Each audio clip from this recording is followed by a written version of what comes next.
여러분 안녕하십니까?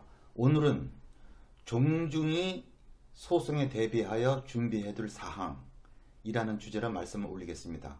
우선 구독, 좋아요 부탁드립니다.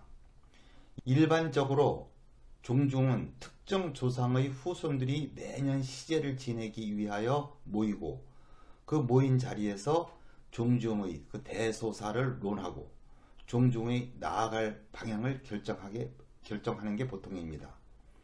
그리고 실제로 시제에 참석하는 사람들은 직장 생활을 하는 젊은 사람들은 거의 없고 대개 집안에서 영향력이 있고 나이가 많으신 소위 그 집안 어른들입니다. 우리의 관행은 한 가족의 가장 어른이 종중 일에 참석하면 여성 종호는 말할 것도 없고 참석자의 자녀들조차도 참석을 하지 않는 게 원칙입니다. 결국 종중은 극소수의 집안 어른들이 이끌어간다고 해도 과언이 아니고 이는 유교주의에 터잡은 우리의 매우 오래된 관행입니다.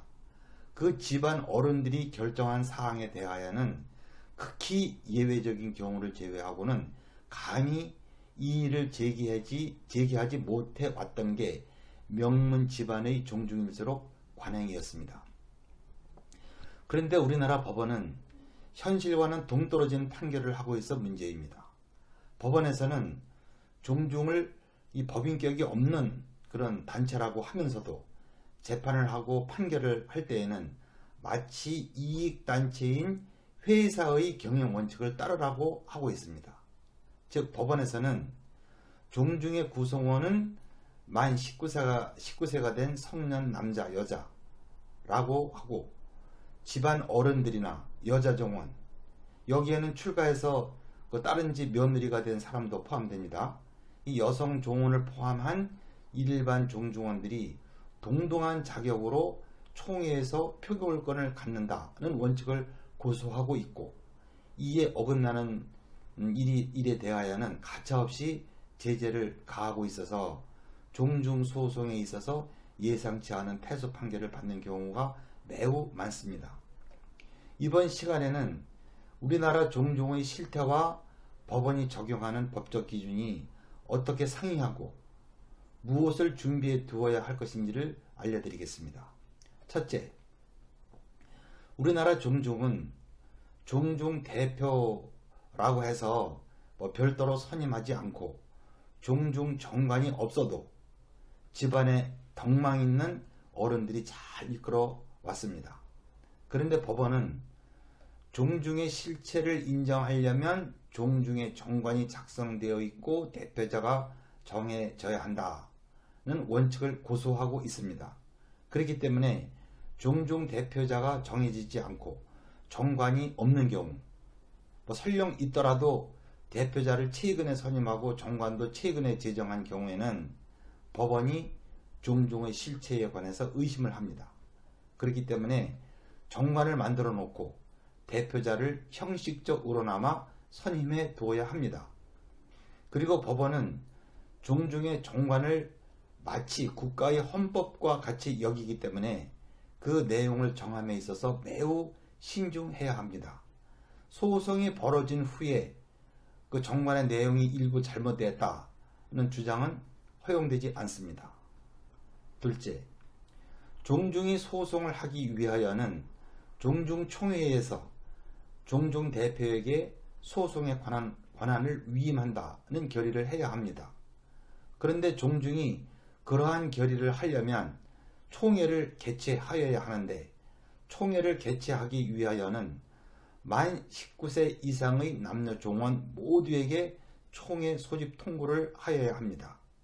그러기 위하여는 종중원의 이름과 주소가 기재된 종중원 명부가 작성되어야 하는데 종중의 규모가 작은 경우에는 종중원 명부 작성하는 일이 그다지 어렵지 않으나 규모가 큰 경우에는 종중원 파악조차 하기 어렵고 매년 돌아가시는 종원 또 성년이 돼서 자격을 취득하는 종원이 있어서 종중원의 변동사항을 파악하기가 매우 어렵습니다.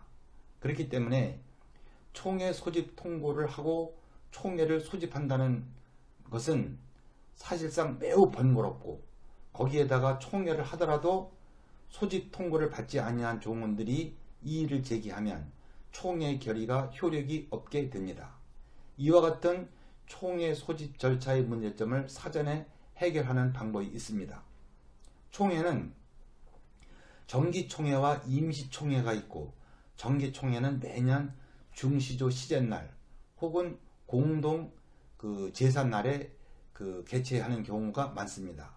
즉 정관에 매년 1회 개최하는 정기총회의 일시와 장소를 미리 정관 규정으로 정해놓은 경우에는 소집 통지를 하지 않아도 적법하게 소집 통보를 한 것과 동일한 법적 효력을 인정하고 있는 것이 우리나라 법원의 입장이기 때문에 이 점을 잘 활용할 필요가 있습니다. 정관에 그와 같은 규정을 두고 적어도 10년 정도가 경과하면 법원도 그 정관의 규정을 유효하다고 인정하고 있는 것 같습니다. 셋째, 정관에서 총회의 의사 정족수 및 의결 정족수에 관한 규정을 둘 때 주의할 사항이 있습니다. 통상 사회의 많은 단체는 재적 구성원 과반수 출석에 출석인원 과반수 찬성으로 안건을 가결하고 있습니다. 종종 정관으로 이를 모방하여 재적 과반수 참석에 과반수 찬성으로 안건을 가결하는 것으로 규정했다가는 큰일 납니다. 왜냐하면 종중원 과반수가 참석한다는 것은 아예 불가능하기 때문이지요. 이를 감안하여 재적 종원의 과반수가 아닌 4분의 1이라든지 5분의 1이 참석하면 총회가 성립된다고 정관에 규정하는 종중도 있으나 이마저도 정족수 채우기가 어렵습니다. 정관에서 정한 정족수를 채우지 아니한 상태에서 의결한 것은 아무런 효력이 없습니다. 이에 대한 해결 방법이 있습니다. 총회의 의사 정족수에 관하여는 참석 인원에 대하여 아예 언급을 하지 않고 그냥 단순하게 참석자 과반수의 의결로 한다 라고 정하면 됩니다. 법원에서는 이러한 정관 규정에 따라 결의한 총회 의결에 대해서 효력을 인정하고 있습니다. 항상 종중 관련 실제 소송이 벌어졌을 때 총회 소집의 하자 및 의사 정족수가 이 단골 쟁점으로 다투어지고 있는 게 현실이고, 이 관문을 통과하지 못하면 기각 판결이 아니라 각하 판결을 받게 됩니다. 제가 말씀드린 두 가지만 준비해 두시면 적어도 요즘 종중이 가장 패소 판결을 많이 받는 사유인 그 총회의 의결에 관하여는 문제점이 해소될 수 있습니다. 널리 참고하시기 바랍니다. 구독, 좋아요 부탁드리고요. 다음에 더 유익한 주제로 뵙겠습니다. 시청해 주셔서 감사합니다.